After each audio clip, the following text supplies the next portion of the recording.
Bricata will demonstrate an alert investigation workflow using our user interface. It is one of many possible examples, as this is based on a malware conviction alert. The slide outlines a few features that will be discussed.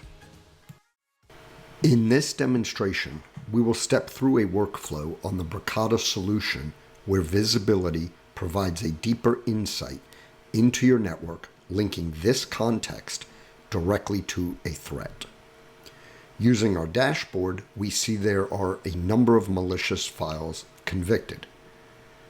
Clicking on the donut graph allows us to pivot to a filtered list of alerts for the period of time as seen in the date time at the top of the window.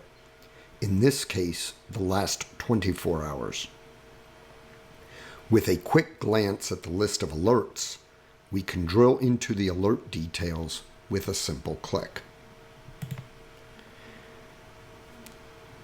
The alert details will provide the analyst with rich context related to the alert, allowing a good or bad decision, along with next steps as he triages the alert. Often, an analyst may have to turn their attention to other systems to gather this data. In this example, we will see Layer 2, Layer 3, and application level details. We also see the information has been enriched with GeoIP data. Immediately, the analyst will see that the convicted file was retrieved by the host via HTTP GET. We know the host, URI, and we have the MD5 and SHA-1 hash generated for this file.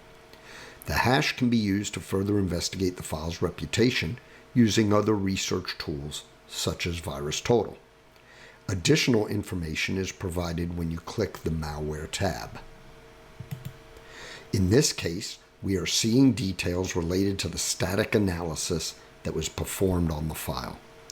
We also get further details. This file was a PE type and the score assigned by the static analysis engine. The Metadata tab, we see Layer 2 detail in the MAC address. Also, the number of bytes and packets in each direction for this flow. The PCR score will reflect the balance of data sent between the hosts. Values that deviate greatly from 0 in either direction indicate excessive data flow. This can be an indicator used to detect data exfiltration if unexpected from a host. Lastly, within the metadata, in this case a file conviction, we are able to see indicator information that was matched. The intelligence was created previously by the sensor and added to the indicators in order to recognize this file as malicious in the future. As an analyst, I may want to review and analyze the golden PCAP data related to this file acquisition. We are able to use the Bricata Smart PCAP option to retrieve the targeted PCAP that was automatically created and stored at the time of the alert. You should note that alerts may be tagged manually or automatically through our data tuning policy applied to the sensor. In this case, the tag was automatically applied and highlights that this was suspected malware. The tags may be used to filter alerts within the UI. Additionally, clicking tag will allow us to apply additional tags manually to this alert. Examples may include a case ID or an analyst's name for filtering when working in the alert view. Clicking the Hunt button and selecting by IP pair will allow us to pivot directly into the metadata view with a filter created by our action. This view allows us to see that there were actually two communications between our local host and the far end host where this malware was retrieved from. If we click the earlier metadata record, we see the initial connection attempt errored. Specifically, the HTTP transaction concluded with the user receiving a 301 status code that the URL moved permanently. This leads us to the most recent metadata record, and in this case we see detailed context related to the conversation.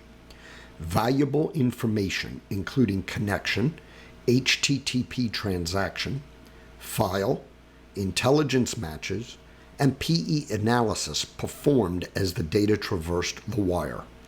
All of this data is available immediately, reducing the time to respond and the laborious task of gathering data for the investigation. Through several clicks within the user interface, we were able to follow conversations between the local and foreign hosts.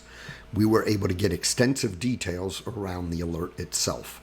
This information will allow the analyst to investigate the alert rapidly without the necessity of looking at other tools. Returning to the metadata filter that was created when we pivoted from the alert to the metadata view, we see the filter included bidirectional entries for both hosts in the filter. At this point, we want to identify if any other local hosts in our network have communicated with the foreign host, lateral movement. Using the checkboxes next to the filter criteria, we are able to temporarily disable the criteria, a time saver for the analyst, and apply the revised filter. We are relieved to see that only this local host was communicating with the foreign host. Seeing that no other host communications were observed, we're able to move forward and finalize our investigation into this alert. But before we complete our investigation, we should perform due diligence and look in the communications our local host has had recently. By enabling the local host and disabling the foreign host in our filter, we are able to see there are additional conversations. We will add a column to our display. This reveals the additional alerts have been raised for the local host. At this point, we would investigate each of those alerts to determine if there are actions that need to be performed in response.